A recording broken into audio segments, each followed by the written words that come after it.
welcome to the next episode of my podcast, Grow Free with Emma B. By now, you're definitely getting the picture that fight, flight, freeze, or trauma is something that I'm clearly very focused on. And I kind of really feel it's a big key to a lot of things and where we're at collectively. I just want to describe a little bit how I got to finding out about fight, flight, freeze. So personally in my life, when I started to find a yoga practice, I started to feel different in my body. And to begin with, it was definitely just, at night, I'd get home and I could sleep. My body felt different when I went to bed. But progressively over time, I was learning more. I was learning that somehow my breath had been impacted. I had a pattern when I didn't breathe very deeply. And so the more I studied and became a yoga teacher, I was learning more. Eventually, at one point, I think it was about 2015, I did a specific yoga training when I was delivering a project, and this was on yoga for PTSD, post-traumatic stress disorder. And as I sat in that training, I could have actually sobbed and cried my way through it, because some of the information that was coming at me around trauma and the impact that it has on us started to really open up, and I was like, oh my goodness, this is what's been going on with me all this time. So since then, I've done other yoga therapy trainings. I've done various trainings specifically around trauma, and definitely starting to understand trauma and fight, flight, freeze has been a real key for me. And quite specifically, some of the work that I've been lucky to do with Anneke Sips, who I'm delighted that I have here with me today, has been definitely a really important moments in my journey. So Anneke lives in Amsterdam. She founded and runs the Network Yoga Therapy, which supports yoga practitioners and therapists. And she has a real focus on sort of bridging the world between the medical system and our yoga or yoga therapy world. Anneke hosts or has hosted international conferences on yoga therapy. I know she's working with different teams on this. She teaches with the Svasta yoga team, which is led by the Mohan family. And she's currently writing a book on compassion-based yoga therapy. So I'm looking forward to that book when it comes out. And one of the things that I felt was real key when I've worked with you, Anneke, personally in some private sessions, and I've been sort of involved in some of your training work. But really personally with me, what I really found was you heard something in what I was saying or showing on a deeper level that seemed to really, you seemed to really get something that was blocking me in a way that I hadn't necessarily experienced with some other yoga teachers or just, other places I'd visited. And I'm interested to hear, one of the things that you kind of reflected back at me was always around the quality of what I was doing in my practices to try and support myself, rather than necessarily what tool I was trying to use or what technique. You seem to really focus on the quality. And I'm interested to hear about your journey into yoga and yoga therapy, and how much you think your understanding around fight, flight, freeze and trauma influences your ability to support and listen, or is there some other key? Well, thank you. Thank you for this this beautiful introduction, and thank you for this opportunity to speak with you in this way. Like, we worked together in a different way, like you said, in private sessions and things like this. But this is it's very nice to really pick each other's brain a little bit, like how and where did it come from, these ideas or these methods or these ways of behaving or dealing with a certain topic. So yeah, I can explain a little bit where I come from. Well, obviously, like you said, I'm from Amsterdam, I'm Dutch, I'm from the Netherlands. And when I was 18 years old, I started to my studies of nursing. So I'm a nurse as well, a registered nurse, psychiatry. And in '98, I started my nursing studies. So for 4 years, I've been a student nurse, and then I started to work. And in that time, when I was young, 18 years old, I considered it very young, I had a little bit of troubled mind myself, due to the things that happened in my youth. I had a bad relationship with my father because he was very religious. I had very for me at that time crucial questions. Even when I was like 13, 14 years old or very young, I was just critical. Like, what do you mean, paradise on earth, or all these things that came with the religion, and what happens after people die. So all these questions about living and dying, they came across, and I really didn't get any answer that was satisfying for me.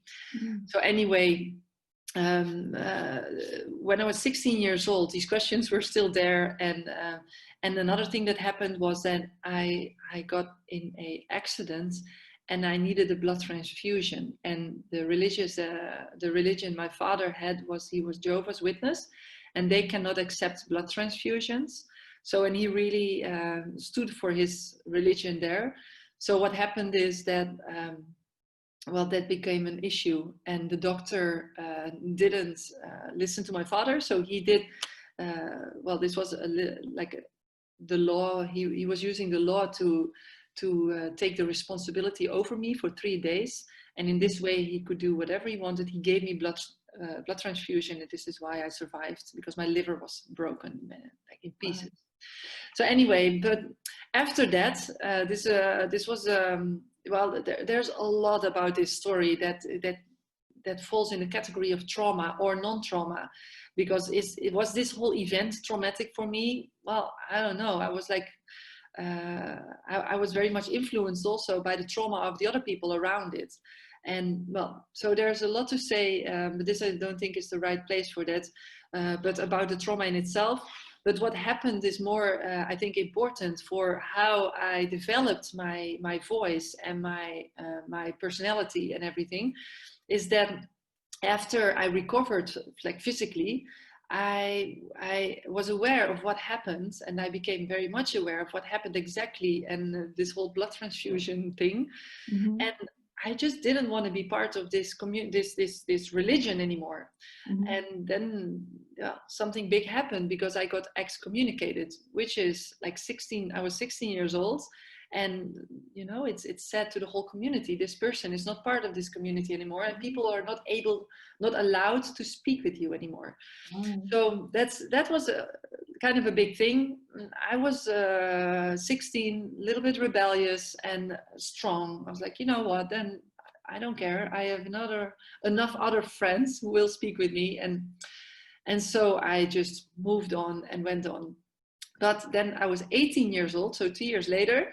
And in those 2 years, my father and we didn't really talk about it much. We were more like battling over truths in that time. And 18 years old, I started nursing school. And in that same year, my father died in a car crash. So we never really spoke about all this stuff. And then all of a sudden he was dead. And then I was again confronted with death and dying and alive. And for myself, I had to find a way to deal with this. So to understand living and dying a little bit, I was diving into books. I was reading the Tibetan Book of Living and Dying. I remember reading Flow.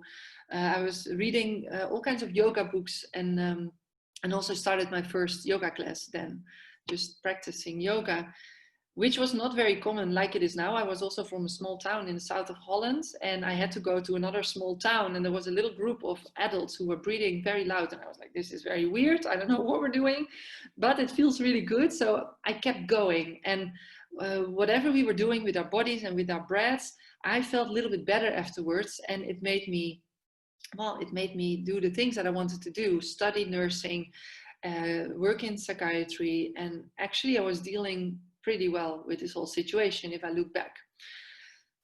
So yeah, this is my first step, my introduction into yoga. This is also my introduction into psychiatry. Working in psychiatry, my first job was working in a crisis place and observation and diagnosis place for adolescents and young adults. And since I was also a young adult or an adolescent, I told the psychiatrist, we should do this yoga. I found something. And I was super excited about it. And she said, no. And I was like, what? I didn't understand. Why? And I did not have the vocabulary, I didn't have the words to express myself really well. Like, why is this working? Or what is it doing to me? Or something like this. And I found it rather annoying that I was ignored because I knew I felt it was really good for me. So the young adults in my wards, would feel maybe also very good with it. But so there was the first seed planted for me to study more, and I was dedicated to figure out why yoga works, because then I can explain this, and also to find the right words so that I can explain this to other people. So fast forward, now it's 2020, and I'm now being called by hospitals. Hello, can you bring yoga into our hospital? And also I'm offering a 200-hour yoga teacher training for doctors and medical professionals. So it's very interesting what happens in those 20 years. It went from resistance to the invitation now. And yeah, I'm just extremely curious about what happens there. So this is a little bit, the reasoning and why I'm doing what I'm doing. Well, this is just the short version, of course, in a nutshell. But just to give you an idea about where I came from and how did the things happen to me. Yeah, so from different perspectives, from my work, from my own experiences, and this all. It's fascinating. It's absolutely fascinating. And then in terms of where I felt you really heard me in quite a special way, do you think that's relating to the yoga practice, the yoga training, relating to an understanding of trauma, fight, flight, freeze? What would you say is, what's that key in that ability to really hear someone and make a difference? Well, that's a very good question, and it's interesting also that you ask, because it's also difficult to answer because I don't know what you hear, and so it's that. But I think, my personal development and the way I'm reflecting on my life and on my professional life and what I do in my work, which is not very different than what I do in my private life, honestly. But it's really about reflecting on myself and being grounded myself and really know who I am and where am I going, what are my strengths, what are my qualities, what are my struggles, what is my story, and what is the future story where I want to go, like really implement this on myself. So this is not just a teaching that I want to teach somebody, but this is first implemented on myself. So I think this is really where it starts. And what I often see is that people become yoga teachers and then they stop practicing, or almost stop, and they go teach. And for me, it never made any sense this way. And not only in the yoga world, but also in any kind of health profession. Like, why do we not work on our own personal development? Why are we not vulnerable ourselves? If we want to be vulnerable, if we invite somebody else to be vulnerable, why are we not vulnerable ourselves? And then the question is, what does that mean, vulnerability? And how do you do that? It's not very easy to really be compassionate and empathy, to be next to a person, present without stigma, without judgment. Like, there's a lot of big words that I'm saying here, and it's really it's not as easy as it sounds to be there. But I think this is the key. And what I hear from, like, is very, very fascinating also, how now sometimes I get emails or messages through Facebook or whatever from people who were kids before in my ward, who are now sending me messages like 18 years later, saying that they are still having trauma therapy for their time, that they were having treatment as a child, where I worked. And now they're still having therapy because of that. That is not okay. And then the second thing, what they say, is that of all the people that they met on in their journey in the professional psychiatric world, they remembered my name, and that's why they email now to thank me. And then I'm like, what did I do? But they all say the same: you really listened. And I think when I was very young, I was really not very conscious about it. I was just doing it, and I did what I did feel was resistance, like throughout my career a little bit. Like people, colleagues would say that I am too personal or too connected or without boundaries, stuff like that. And maybe it could be in moments, like I've been learning, but I was always wanting to learn that, like, how can I really get a little bit closer and being next to a person and be vulnerable and finding a connection there. And later in my career, and I must say more in psychiatry than in the yoga, I've been meeting more people who felt similar to me, and not just my colleagues, but professors and psychiatrists, and the world opened for me. I was like, oh my God, I'm not the only crazy one who tries to connect when I'm working with people in psychiatry. And I've learned, and not only learned like tools, but also gained confidence. And I felt like I'm not the only one who thinks this is okay and this is normal, which I was from my bone. I was just feeling it. This is normal what I'm doing. This is not crazy. But sometimes you start doubting yourself if you get so much resistance from your professional colleagues and everything. And also that in the hallways people are talking about it, and they agree with you, but then in official meetings nobody agrees, because everybody is afraid, scared to really speak up. And so it's very interesting. And when I say the people that I felt like I was connecting with, who had a similar view, I will just drop some names. Could be interesting to Google those people. One professor from Maastricht, it's a very southern city in Holland. His name is Jim van Os. He's one of those professors, and through him, there's a lot of stuff linked. For example, he created psychosisnet.nl. It's a Dutch website, and now they also made an English version. And this is about psychosis, but I will explain a little bit more why this could be very interesting, because it's not only about psychosis. Psychosis is way more broader than we think it is. It's about the spectrum between crazy and normal, and we're all somewhere in that spectrum, but very easily we can call somebody crazy or psychotic or whatever if somebody maybe has a different point of view on reality. But who is there to say what is the real truth or something like this? I feel more and more like people who are saying that this is the real truth, I am distrusting those people.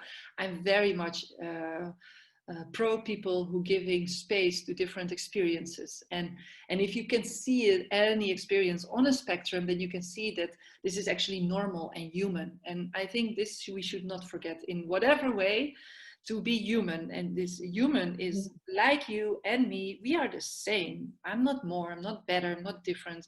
We're all the same. We're all human. And I think if we can look from that perspective, then everything fits in there.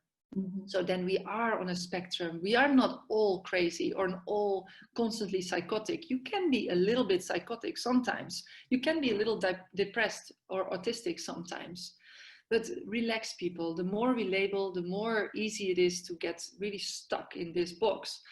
For some people, labels are also confirming, or it gives support or whatever. Yes, but let's talk about it. Like, what does this label offer you and how to use it? I think that kind of potentially leads me off my questions, but you've really been talking around the next two questions I have for you. If I bring in that idea of label here as well. So my next question was, one of the things that you really highlighted to me was how it was important for me to get clear between the different parts of me. Mm-hmm. So I know, like, there's times where I felt stronger and more confident, and other times where I've been collapsed or messy or, you know, terrified. And I was just totally, when I was confident, that's who I was. When I was scared, that's who I was. And it was all mishmash.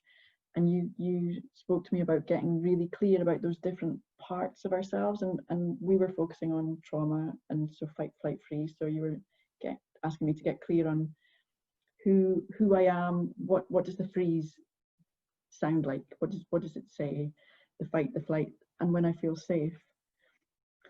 And when so I want to ask you about that. You know, how did you get so clear that we needed, and what I've heard from you already is that this is very personal for you. You do this with yourself, and then you're able to stand with another person and potentially not judge, or even try. You know, I sometimes in our enthusiasm or our desire to help someone, we might offer opinions or put labels on. So this is potentially kind of two questions. It's around, how did you get so clear on being clear on these different parts of ourselves, the different states, and this idea of labels where my understanding is our brain is rewarded when we can put a story or a label on something, and it doesn't have to be accurate. So that maybe how do we use these labels helpfully, just to help us navigate without getting too hung up or stuck in them, perhaps. So there's a clarity that comes with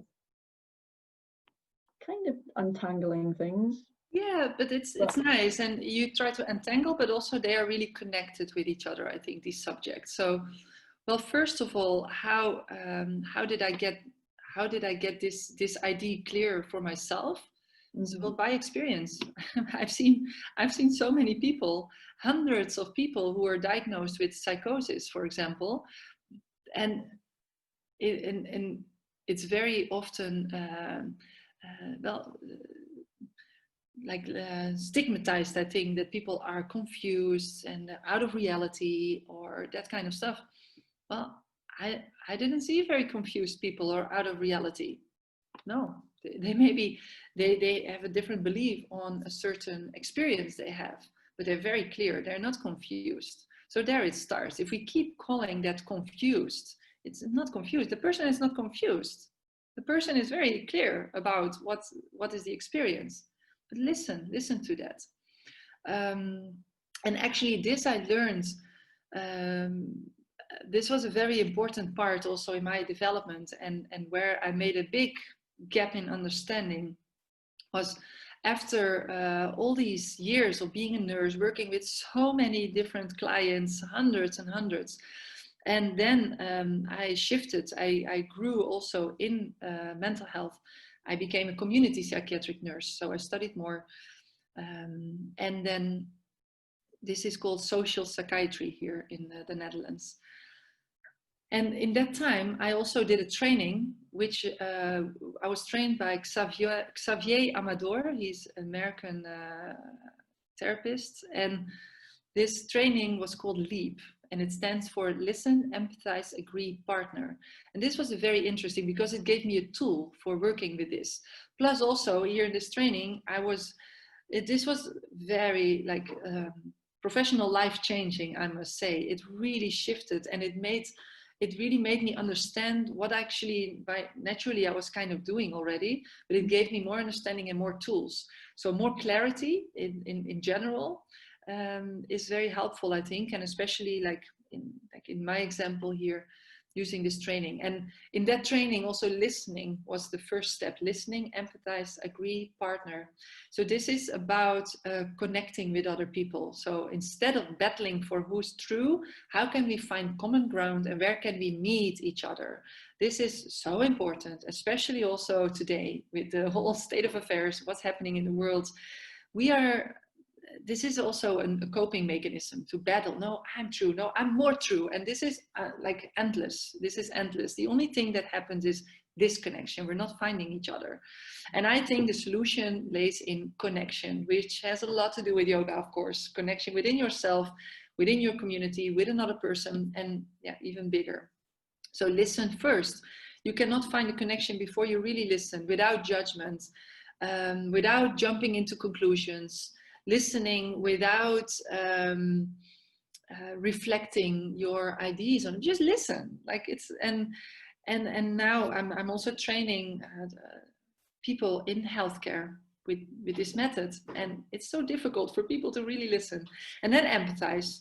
So not starting with empathizing, but just first listen and then maybe empathizing and then agreeing on something. There's always something to agree. Even agreeing on disagreeing is an agreement, but we need to find each other somewhere. And then partner, let's go act, like do something together with that, from that agreement. We can do something together. I think this is such a beautiful model. And from there, this leap training, I integrated this in my work. I integrated this in my yoga work. Besides all kind of other trainings I did and books I read and experience I had with myself and clients, back to what you said, these different parts in yourself.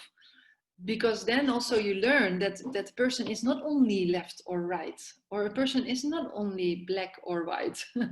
Well, these terms are actually very interesting now in these times. But we are really a beautiful mix of a lot of qualities, and sometimes for this, sometimes for that, we're triggered by certain circumstances where our nervous system is reacting to survive. So much more is happening. There's so much going on. You cannot simplify it too much. You need to see the bigger perspective, see the wholeness. And otherwise we are really staring at one little piece or one little island, label that little piece, get confused with another piece. And before we know, it's one big confusion. While if we can step back, look at the bigger picture, then we see that we are actually a collection of all these little islands. And I think the tools, like for example, the tool I was just describing, this leap, but also of course the tools I gained from yoga, help me to bring these pieces a little bit more together. Instead of seeing little parts, I see a more whole. And could be that there are some scratches and things in that whole, but that's okay. But seeing this as a whole person, yeah. I think that's the... I think one thing that really jumped out for me when you were describing that was remembering that potentially if we're, you spoke about the states of our nervous system, and if we are in some kind of fight, flight, freeze, which is way more prevalent than probably any of us really recognize, our ability to really listen is probably changed. If we don't know how to feel safe as we're sitting and listening to another person, it's very difficult to, I mean, you're bringing in this compassion-based yoga therapy work. There's a biological nature to compassion, right? If we need to be able to stay present and stay connected and in our body to stay beside another person. And it's then, like you said, in that kind of connected listening, and you brought a tear to my eye when you spoke about that leap stuff and listening and empathizing and finding agreement and then partnership, because that social connection is what can draw somebody out of their freeze, isn't it? Can draw them out of the labels they've been putting on themselves, and what allows you, if you're in that safe space listening with someone, you don't need to put labels. It's interesting to look at the kind of labels we put on when we're in a fight flight. What kind of words do we use when we're... Is it necessary? This is a question that you can always ask yourself. Is it necessary? And why? Why do I need it? Is there... I think it all starts with being safe. You were going there. I think starting with being safe. Like if I am not safe, then I'm reacting. If I am safe, there I can be. And I think compassion is simply a result. It's not something we need to try. Compassion is just a result of being yourself, in a state of being connected with yourself, feeling safe.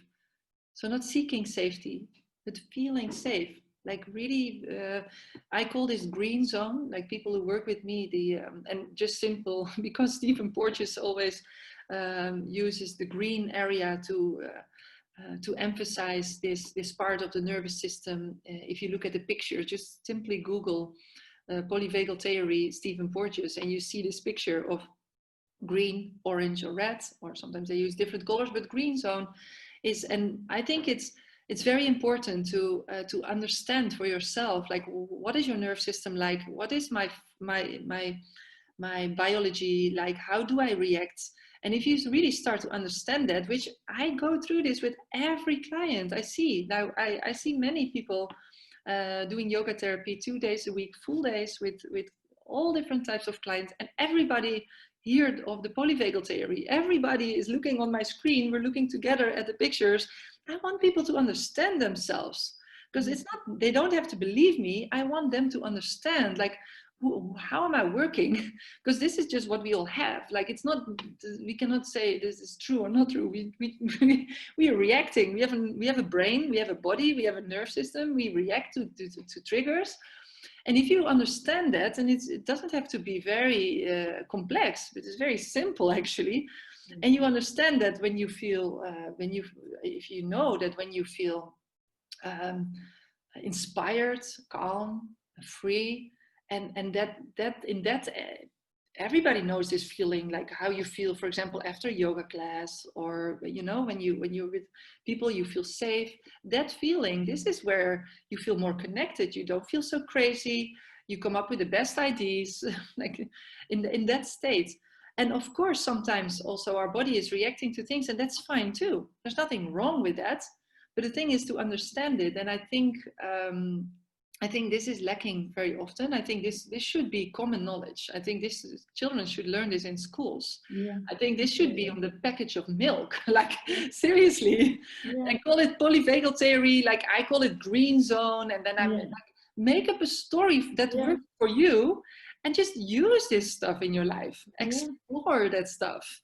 And well, this is exactly what you've influenced me, and you've helped me bring that. I was starting to do that in some of my work, and you've helped join some dots, and I know that what I'm offering now is having way more effect for people. And it helps you to navigate, because you were talking about navigating, but what is navigating actually? Like seriously, like pause and breathe and listen to yourself also first. What am I talking about? What words am I using? Navigation, what is that? It means a direction.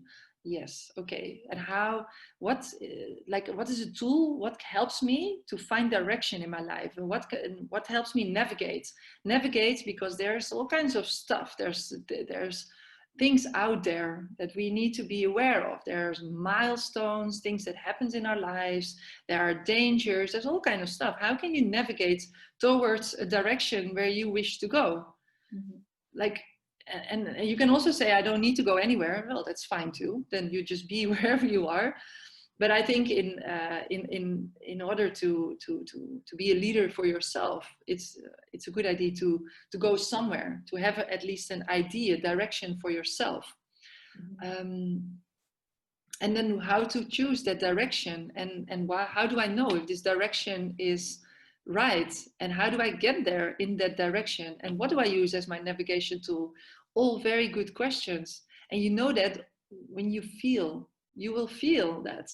But in trauma, and well, all the obvious trauma, but also feeling ashamed, feeling unworthy, feeling unheard, unseen, and all that kind of trauma, we don't dare to trust that, and our feelings are not so obvious, so we might not feel that.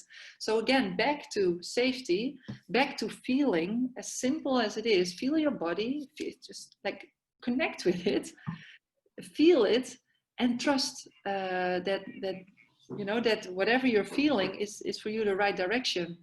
It's a very big topic again. Like, this is a big, and this is probably where I'd like us to move now as we conclude the conversation, is around that. Is so recently when I've worked with you, I took a chance to, I don't know if you realize, but there was a shame that I was holding on to, that even though I had chosen to focus very clearly around trauma, I'd left behind some of the big professional image that I thought a yoga teacher should be. You know, I knew trauma had affected my life in those little imperceptible ways, maybe bigger ways, but still there was a kind of hidden layers where I hadn't realized how little I was really able to feel my body and listen to it, where I hadn't realized how much I'd had to freeze.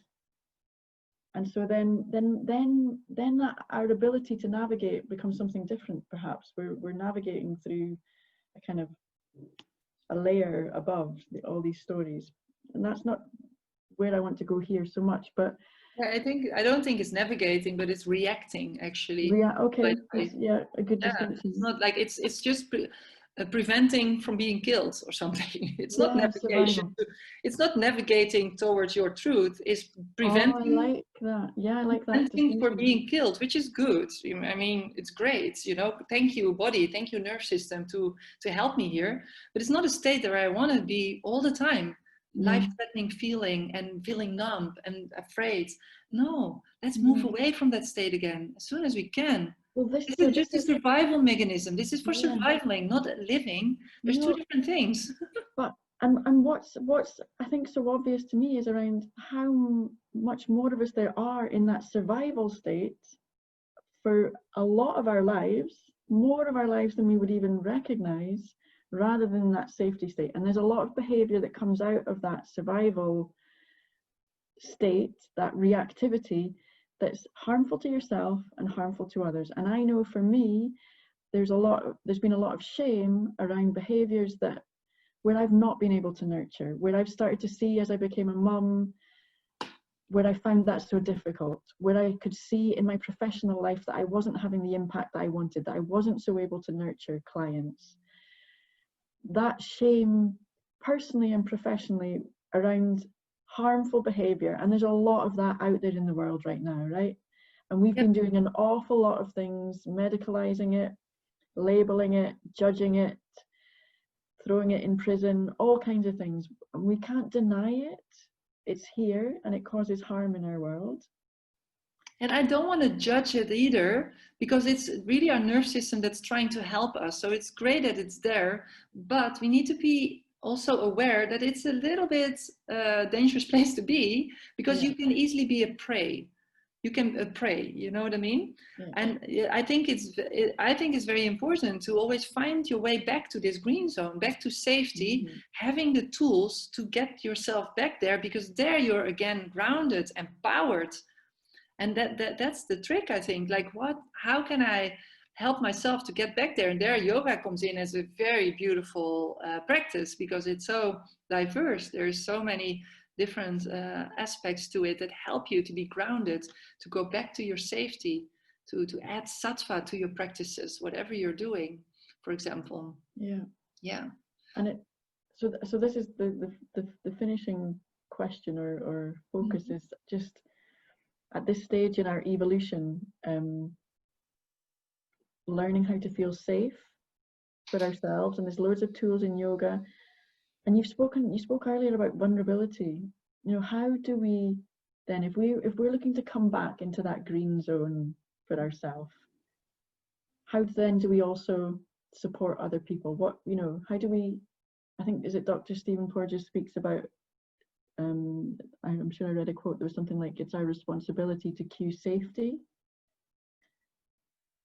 Where the same Stephen Porges, he's also saying safety is the treatment.